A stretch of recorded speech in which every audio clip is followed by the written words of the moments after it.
You are what you think. So you start the day off as this grateful creature, this grateful soul, this grateful person. You start your day off as grateful, and it just spirals throughout your day, and it puts you in a great mood. Try it. I truly believe that thoughts are the greatest vehicle to change, power, and success in the world. Everything begins with thoughts. Who is renting space in your mind? Who are you giving your thought life access to? I mean, why in the world would we be talking about what we might be thinking about? Because nobody really realizes this, but the mind is the battleground. You know, whatever you think about in abundance is most likely what you're going to see in your life. And there are all types of things battling for your thoughts. Because as a man thinketh, then in his heart so is he. The progression is affect your thinking first, and then get it in your heart, and then you become that. And I'll start it off with your thinking. You're in fear. Well, what you're thinking about. You're angry, then what you're thinking about. You're depressed. Well, what you're thinking about. Peace or worry can be a result of what you've been thinking about, what you've been giving your attention to, what you've been considering. It's hard to defend yourself when the murmuring of the voice of accusation is stronger on the inside than the voice of all the critics on the outside. Guilt is not just about what others are saying about you. It is what you are saying about yourself. It is the condemnation that comes upon you. It is the struggle that lives down inside of you that you say, what was I thinking? Have you ever looked back at something and you just wonder, what was I on to do that? What happened? Did somebody put something in my coat? What happened that I went that far? See, this is one of the things that we do with guilt, because it is such a heavy burden to carry. It's a heavy burden because it can only exist in places where you care. So it becomes a heavy burden to carry. So what we do is we change the narrative of what happened to make the memory more palatable. We block out the parts we are ashamed of, and we remember how people responded to us without remembering how we elicited or initiated the response. Selective amnesia. And so this story that we tell ourselves about what happened causes a certain toxicity to the soul that stops us from getting what God would give us, because God will only fall on truth. And you have told yourself a lie so long that you can't be delivered because you can't admit the truth.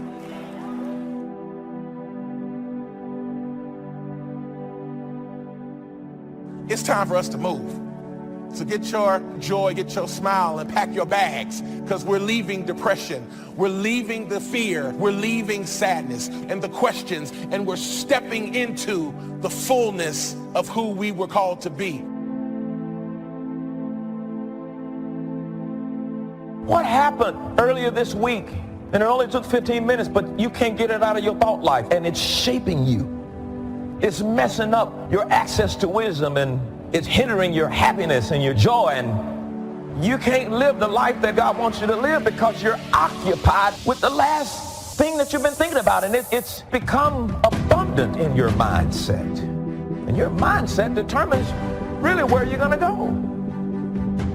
And you got to be careful, and it's a real thin line between what you're going through emotionally and what's happening spiritually. And sometimes you're thinking something wrong between you and God, and it's just an emotional mindset that's been created by how much attention you've given a thing. You're still making progress, but you might not feel like it because you've given attention to that other thing. You still heal, but you might not feel like it because you've given too much attention to the negative part of it.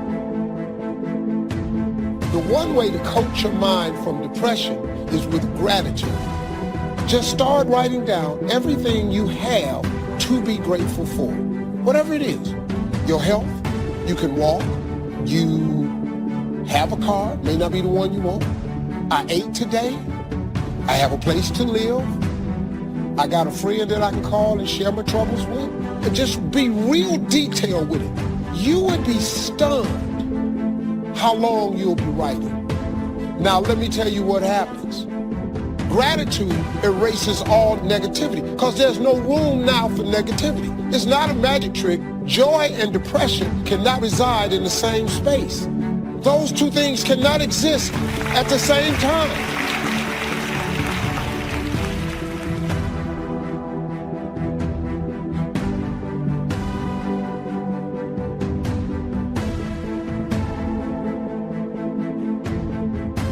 Say thank you for grace.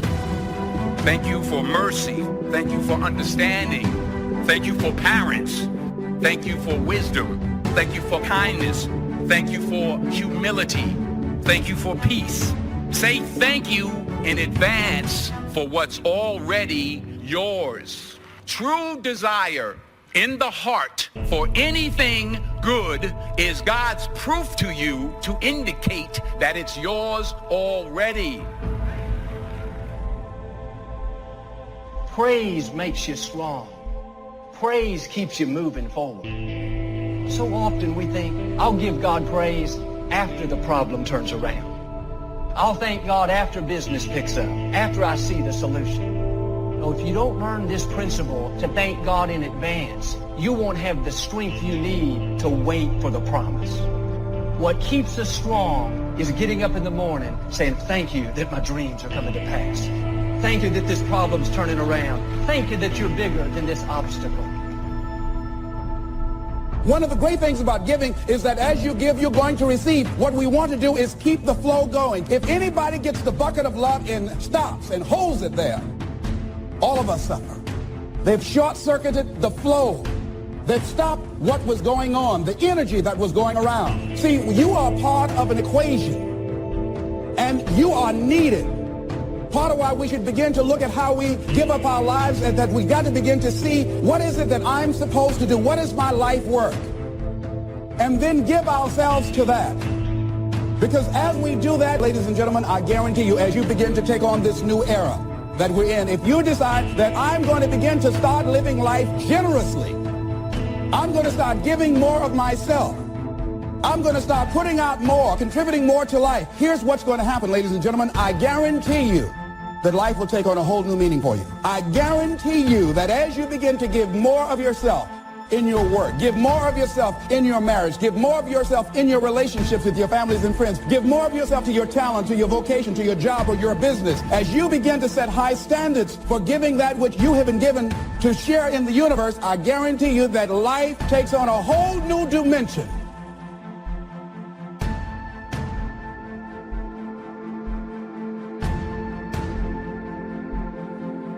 Life is worthwhile if you learn.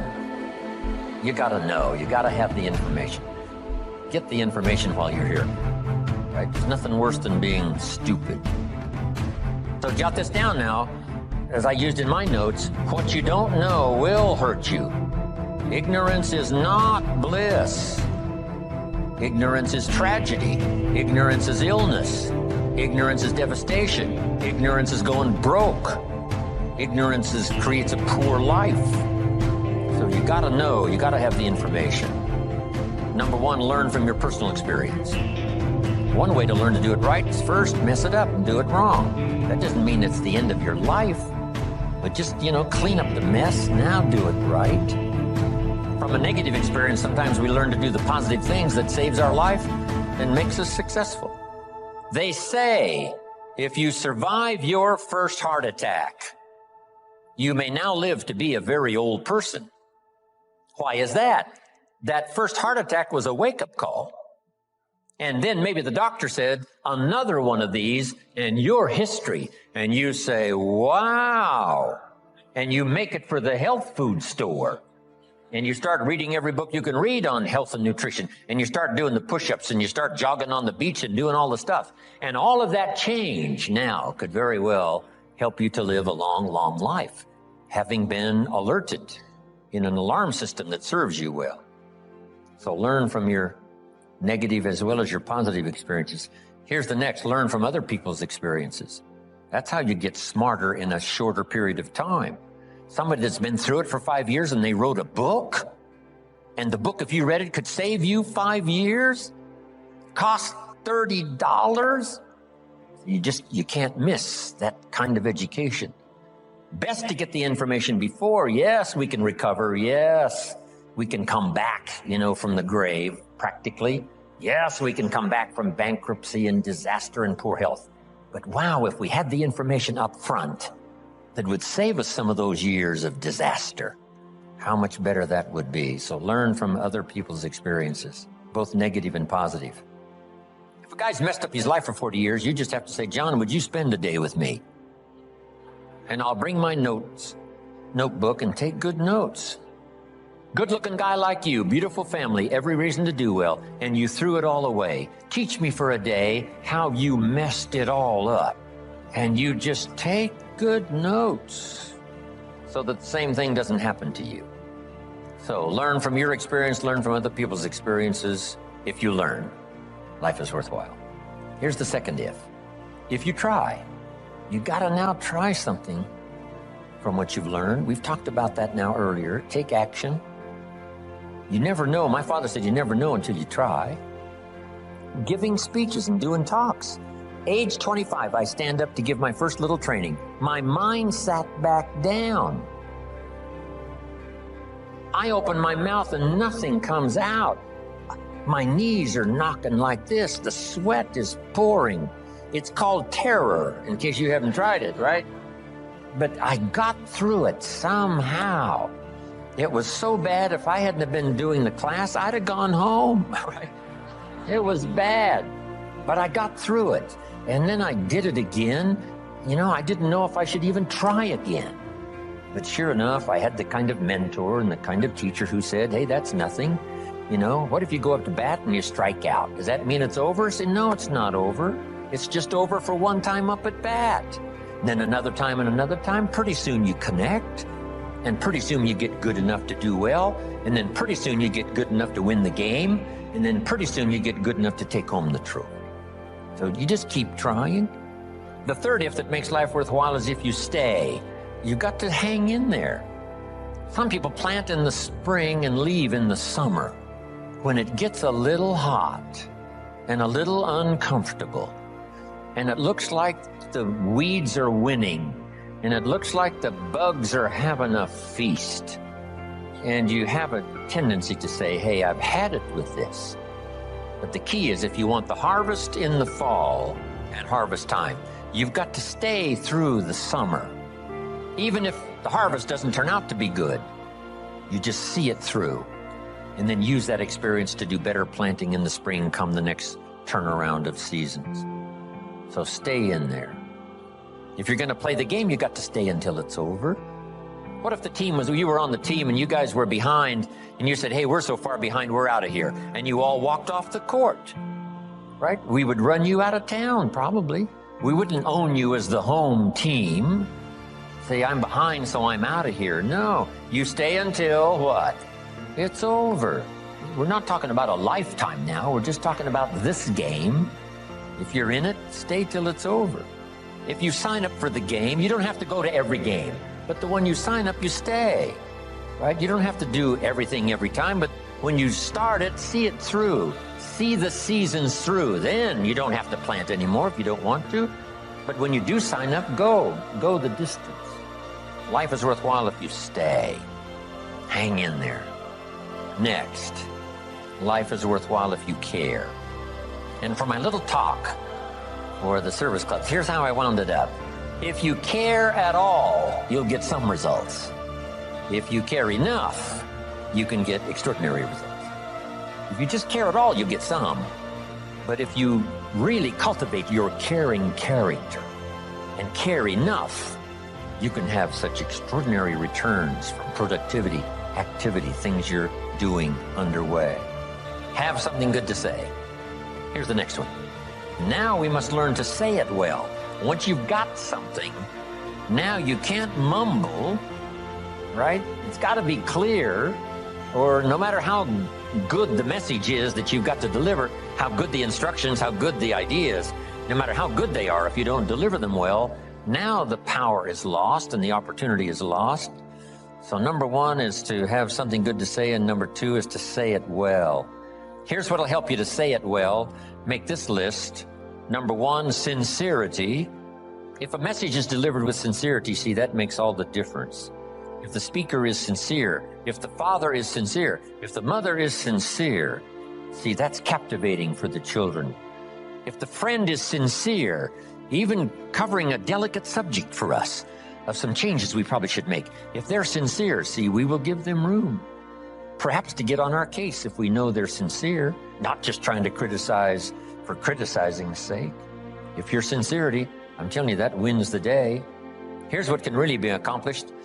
Hopefully, like this weekend here, someone sincerely willing to speak and someone sincerely willing to listen. Now, in terms of lecture, book, seminar, and all the rest, we must come to this conclusion, because it's a wise conclusion, that sincerity is not a test of truth. In your study and evaluating everything, just make sure you have that in the back of your mind. Sincerity is not a test of truth. We must not make the mistake of saying, he must be right. He's so sincere. See, that might be a mistake. Why is that? Here's why. It's possible to be sincerely wrong. So sincerity is not a test of truth. Here's the only test of truth. Truth. Truth is the only test of truth, not sincerity. We hope someone will be both truthful and sincere, but we don't mistake sincerity for truth. Here's next. Repetition. To get better at something, you just have to go do it. Go do it. Accept every opportunity to go make a little talk if that's going to be your business. Get better at talking to your kids. Come up with more illustrations. Come up with more ideas. Read an extra book. How to communicate with teenagers. So you'll have something a little better to say. And then just practice it. Get good at it. Get better at it. Right? I was clumsy when I started.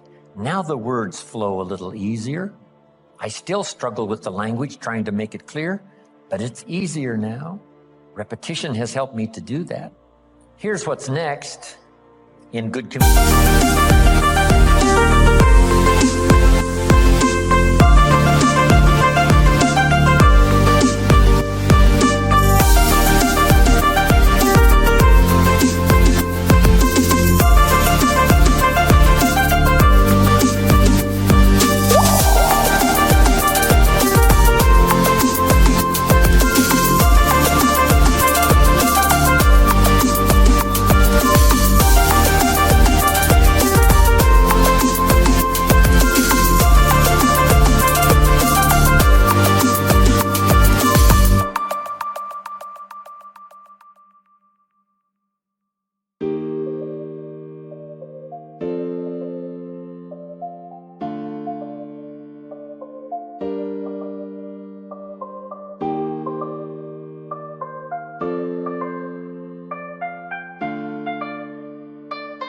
Communication, saying it well, brevity. Right? Don't take too long to say it if you can say it in shorter sentences and shorter time. One way to learn brevity is to talk to kids. You talk to kids for 30 seconds and they say, how long is this gonna take? It's already too long, right? 30 seconds. I mean, they got games to play and things to do. They can't hang around for, an hour's discourse. So talk to kids. It helps you to make it more brief. The storyteller tells us Jesus wandered around the countryside in putting his 12 together. And as he wandered around the countryside, every once in a while he would say, you follow me. See, that's short. Why could he be so brief and so short with that simple appeal? Jot this down now. Probably for who he was. Not just for what he said, but for who he was. There was something about him when he said, you follow me. See, probably his reputation, probably his manner, probably with how he said it, irresistible. So here's what's powerful. And you can talk less and even be more effective in this personal development area. The stronger you become and the wiser you become, the more caring you become, it shows in your language and your manner. The texture of your communication changes and reaches where it couldn't reach before. It strikes the heart where it didn't strike before. That's the key here. Next, style. Now you've got to develop your own style. You can be a student of style.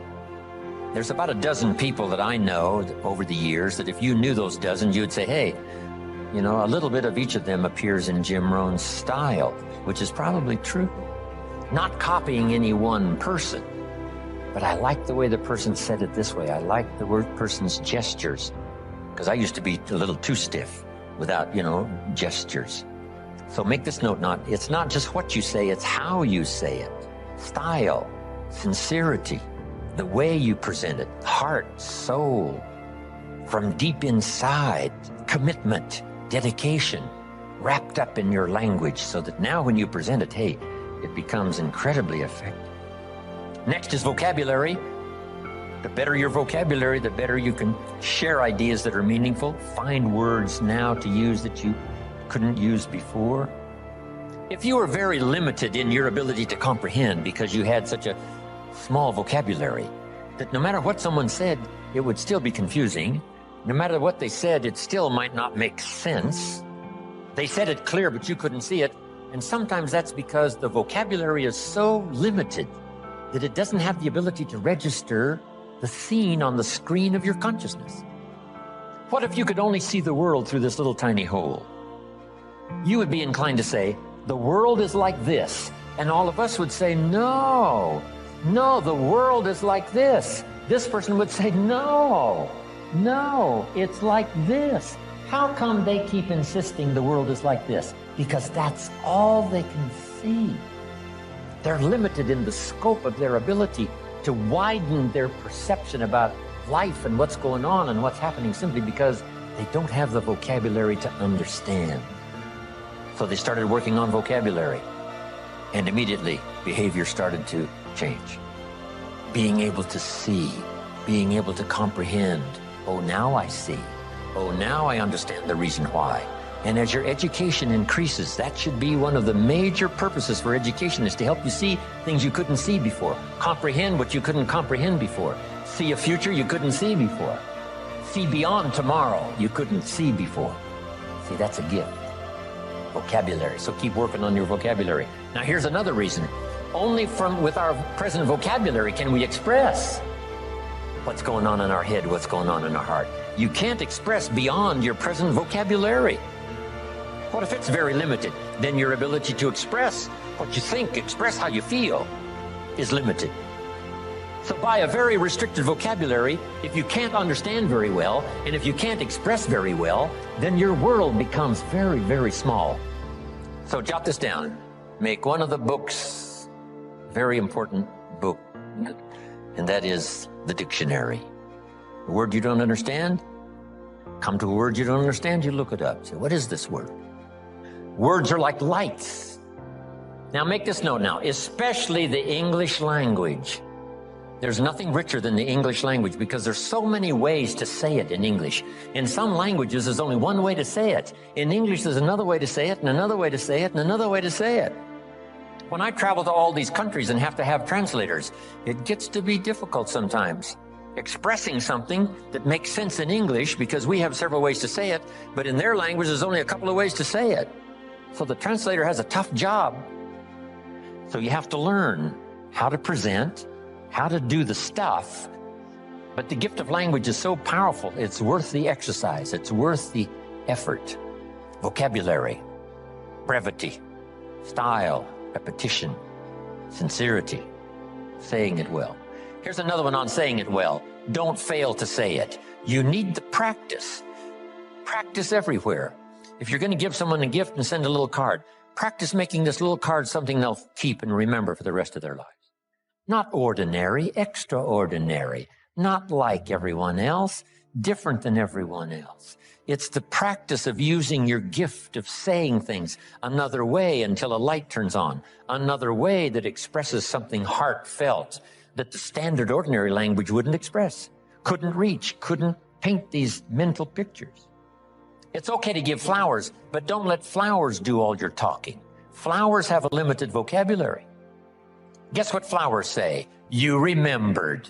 That's about all they say. Flowers don't say, nobody in this world affects me like you do. Love. See, flowers talk, but they don't say that. That you got to put in the little card. Nobody in this world affects me like you do. Love, and then you sign it. And see, long after the flowers are gone, somebody's going to keep the words. The words are more powerful than the flowers.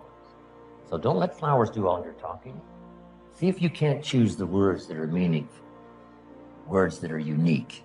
And the more you do this, practicing every little occasion to say something well, whether it's a little talk to the family gathering, or whether it's training, or whether it's inspiring, or a little class on Sunday morning, whatever it is, keep improving, find a new way to say it, a new illustration, a new story. You'll get better. The gift will belong to you, and the effect could be electrifying. Don't fail to say it. Here's an expression we've heard. Words are no substitute for action. That's true. Let me give you another one. Action is no substitute for words. It's okay to do, but you've also got to say. Express it, as clumsy as it might be to start.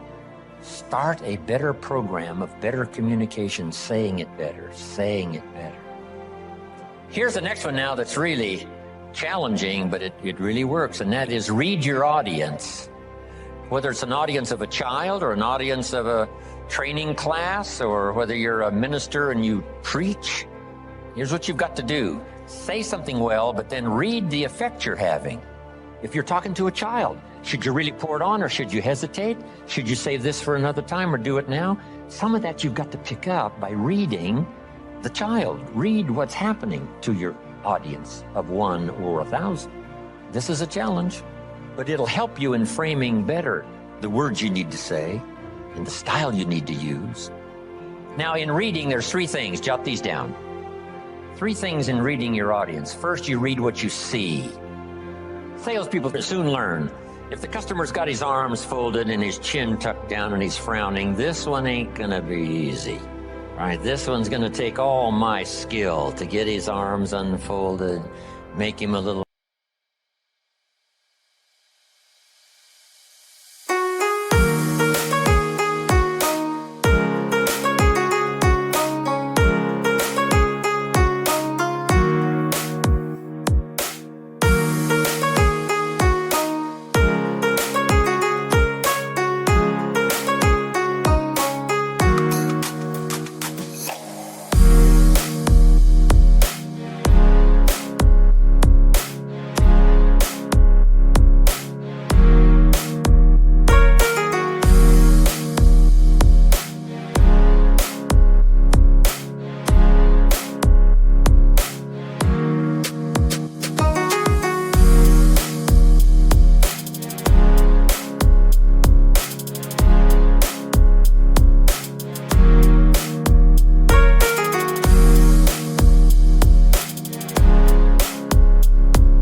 more comfortable, get that frown off of his face. What can I do? I got to reach in my bag for some good stuff, right?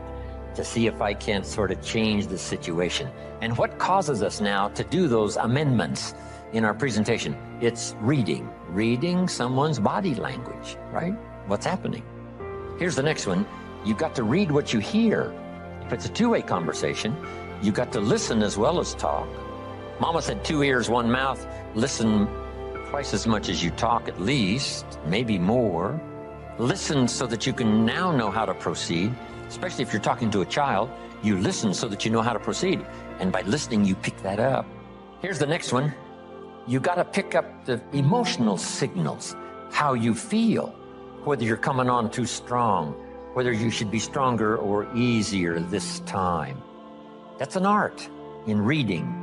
First, what you see. Second, what you hear. Third, read how you feel. Now, this is where women really have it made, being able to feel, sense. And they pick it up. Men can learn better on how to pick up these emotional signals, but women seem to have it. Because there's no use going on and on if the signal should have told you, wow, this is not the time. This is too strong. Picking up not only what you see and what you hear, but what you feel. Now, here's the last one. To achieve good communication, something good to say, saying it well, reading your audience. Here's the last one. Intensity. Intensity is the emotional part of communication. Communication is both words and emotion. Here's what's really powerful. Words loaded with emotion. See, that's what's unbelievably powerful. It can move nations. It can help people change directions. It can establish an ideology, for good or for bad. Look at Hitler and his ability to preach. Look at Stalin and his ability to preach. Lenin, as wrong as they were, they believed it with all of their heart. Disastrous results, but they put everything they had into it. The emotional content was unbelievable, powerful. Yes, in an evil direction, but it can also be used for a good direction. This intensity, strength, power, emotion. Now here's the craft, and conversation is a craft. Don't get lazy in learning this craft, because it'll serve you so well at home, it'll serve you so well in the marketplace, it'll serve you so well in your career and making your fortune. This craft of communication. Here's the combination. Well-chosen words mixed with measured emotion. Not only do the words have to be well chosen, the emotion has to be well measured.